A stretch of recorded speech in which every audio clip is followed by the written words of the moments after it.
स्वागत है zombie warrior with system में। एपिसोड 91। परी ने अपना सिर घुमाया और ऋतिक को नजरअंदाज कर दिया। उसकी हरकतों से ऋतिक ने अपना मुंह सिकोड़ लिया और सोचा कि को लड़की वास्तव में उबाऊ थी।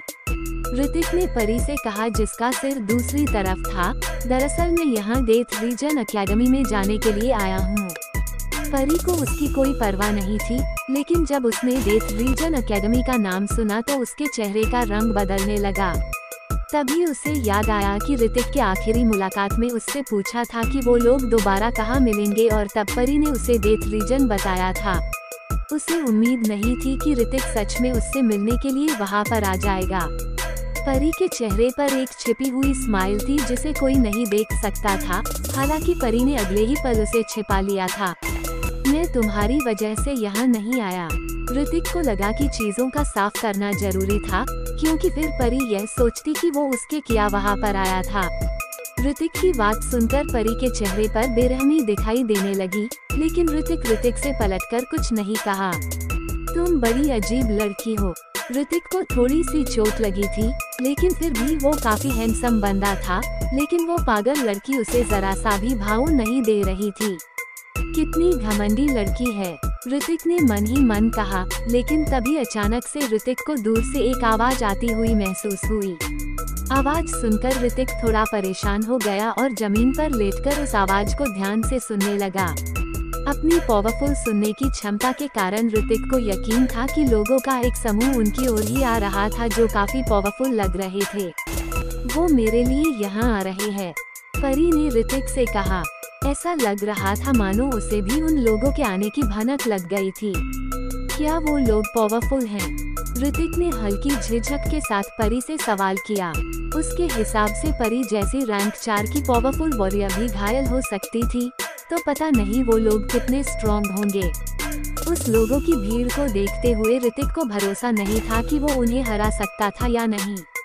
उनके पास भागने और छिपने के अलावा कोई रास्ता नहीं था। परी ने चिंतित होते हुए ऋतिक से कहा, तुम यहाँ से चले जाओ, वो लोग पावरफुल हैं। ऋतिक ने उसके मजे लेते हुए कहा, रात काफी हो चुकी है और तुम अकेली भी हो। अगर उन लोगों ने तुम्हें पकड़ लिया तो फिर तुम्हारा क्या हुआ? आफ्टर ऑल तुम इतनी क्यूट हो और कहीं वो लोग तुम्हारे साथ। ऋतिक की बात सुनकर परी ने उसे घूरते हुए कहा, चुप हो जाओ वरना मार दूंगी।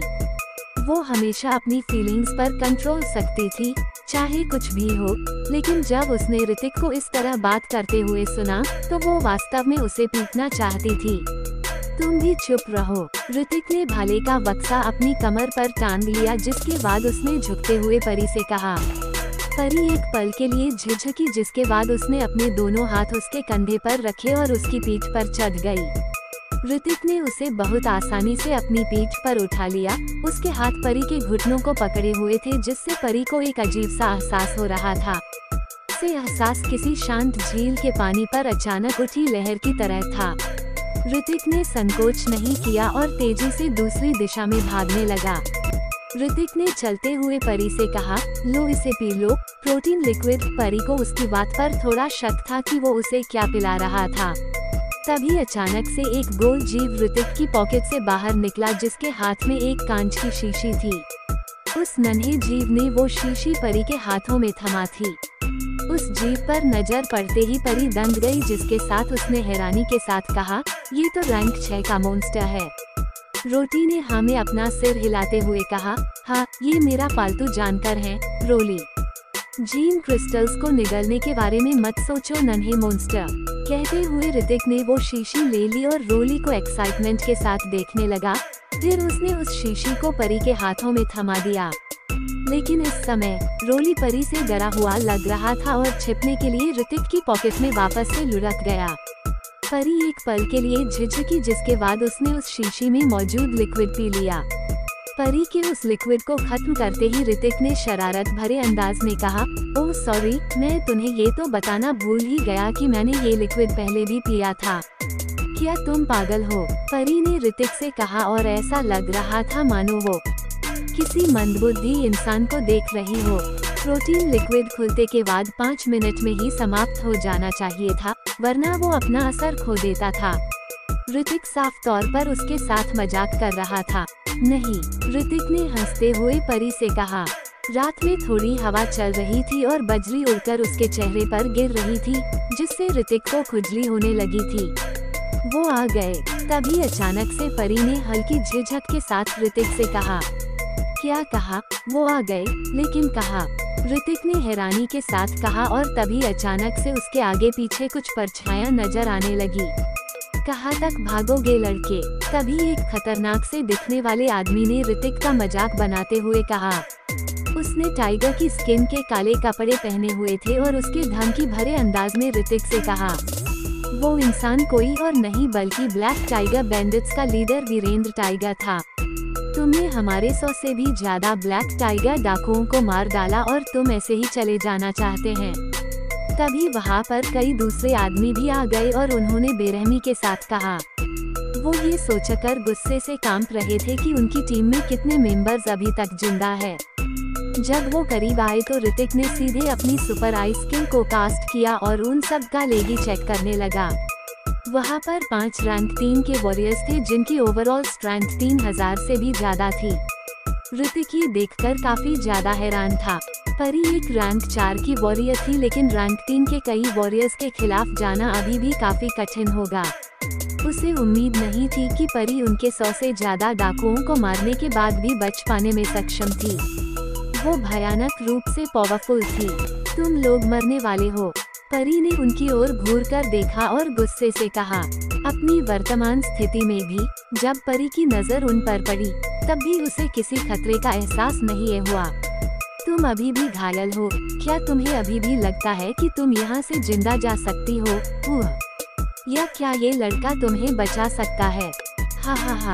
वीरेंद्र टाइगर ने हंसते हुए कहा। परी ने उनके 100 से भी ज्यादा लोगों को जान से मार डाला था और वीरेंद्र ने इस चीज का फायदा उठाया, क्योंकि अरु परी अपनी ज्यादा एनर्जी का इस्तेमाल पहले ही कर लिया था और वो उस पर गुप्त हमला करने में कामयाब हो गया।